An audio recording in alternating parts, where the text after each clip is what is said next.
Welcome back to the Mage Meetup, where you listen to a wizard talk about the things he likes and hates in gaming. Said gaming world that's had irreversible damage done to it by the Nintendo Switch, since every major handheld afterwards without some form of a display port is basically a waste of chipsets we never have enough of at any console launch. There's a lot of things to be said about the Nintendo Switch from 2017 and the Nintendo Switch Steam Deck from 2025 as far as influence goes. Obviously, outside of the expected, Nintendo first party only can play on their system principle that they have more of a monopoly on than the basic human rights patents they're trying to buy out right now. The Nintendo Switch was this handheld console hybrid that showed the mainstream gaming industry combining these two gaming platforms together at a much more rated E for everyone price tag is one of the best ways to capitalize on the convenience that having a handheld mode alongside a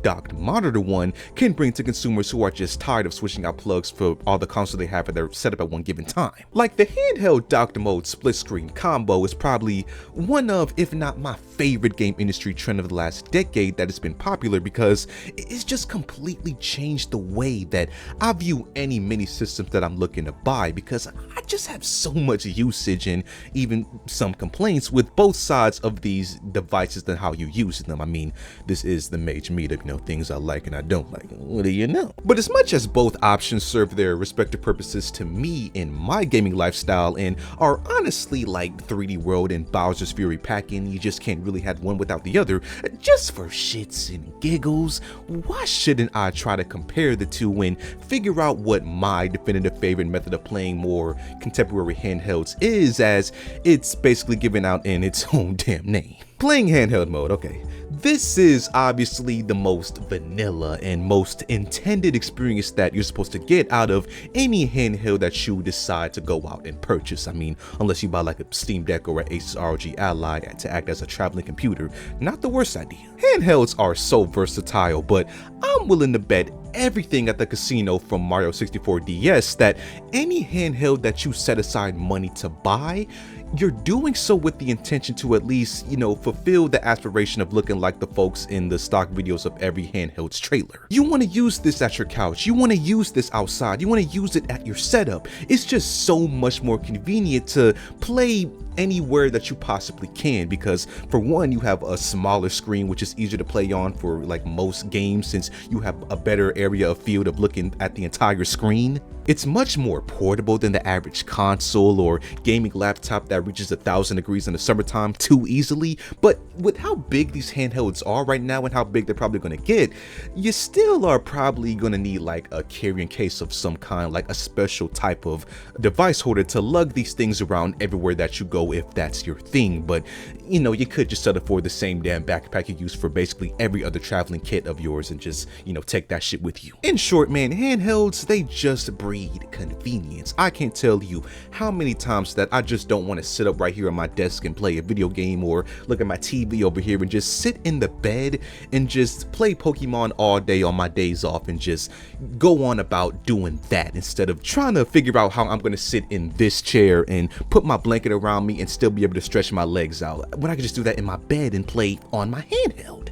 Of course though, subscribing to this method of gaming isn't an overwhelmingly positive experience all the time though, because depending on like where you are in your handheld mode,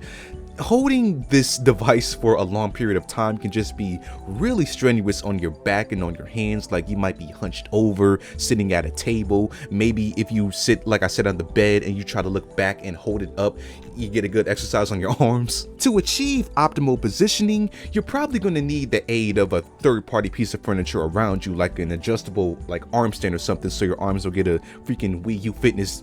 workout going on. Something that some players just might not have access to if they're not at home or something, which kind of kills the whole idea of being able to play handheld anywhere you are and having the most comfortable experience. And it also just isn't well mixed with the fact that some of the native control schemes of these handhelds in their base form just aren't all that intuitive for some people and what they're used to in other controllers or something. Like, some people think the Nintendo Switch Joy-Cons and the buttons can be too small for their Sasquatch Surgeon Simulator hands, and also I think some bumpers like the ones on the Nintendo Switch can be just really too easy to press depending on how you have your fingers set up back there. Like, it's too easy to press the triggers when you really just don't want to. And then also, not really the biggest complaint since HD is the standard now and even graphic integration is at a point where everything is seamless for what you're playing on these devices, but you know, you could have more limited displays, more limited graphical capability in handheld mode specifically,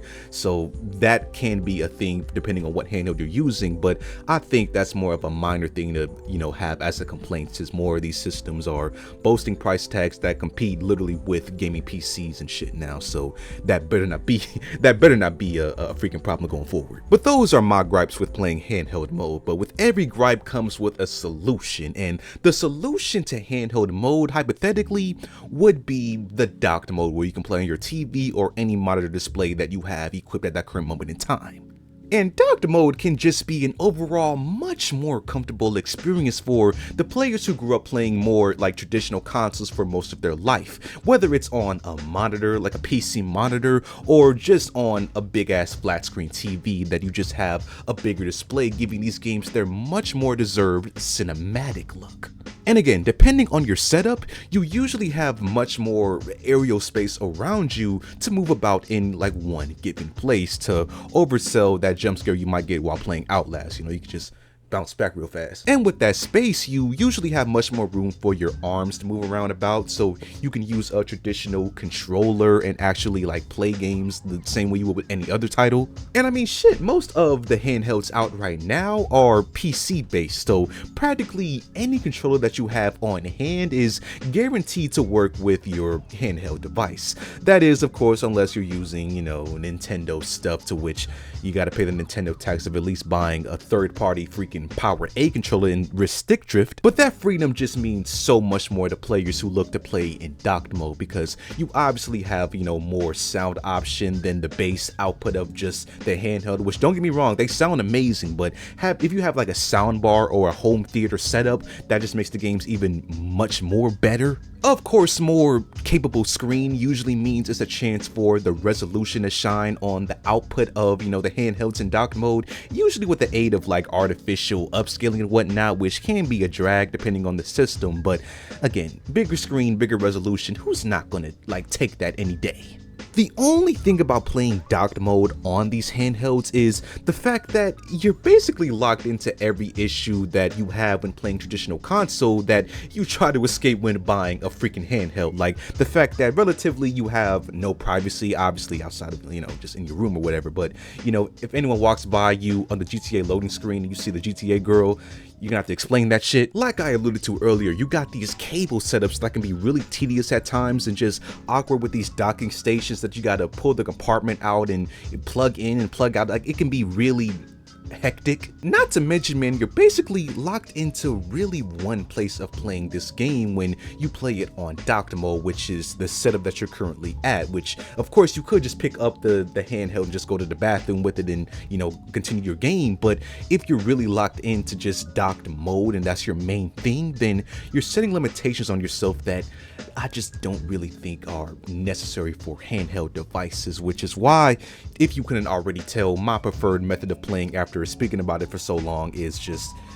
handheld mode, like all day, every day. If I buy a handheld, I'm looking to play it as a handheld. Obviously, the docking station and that whole thing is like a cherry on top of it, like being able to play that when I go anywhere else and I just want to have a device with me to play game and distract myself from human contact. Hell yeah, man, I'm taking that all day, every day. But the reason I'm buying a handheld is to play it as a handheld. And yeah, when I come home or am at a place for a long period of time, then I'll hook it up to a bigger display or a TV or something and enjoy it that way in a more cinematic light for some of these games, like, you know, like Zelda. That's one of the best games to play on docked mode, in my opinion, from Nintendo. But at the end of the day, the two P's, portability and power,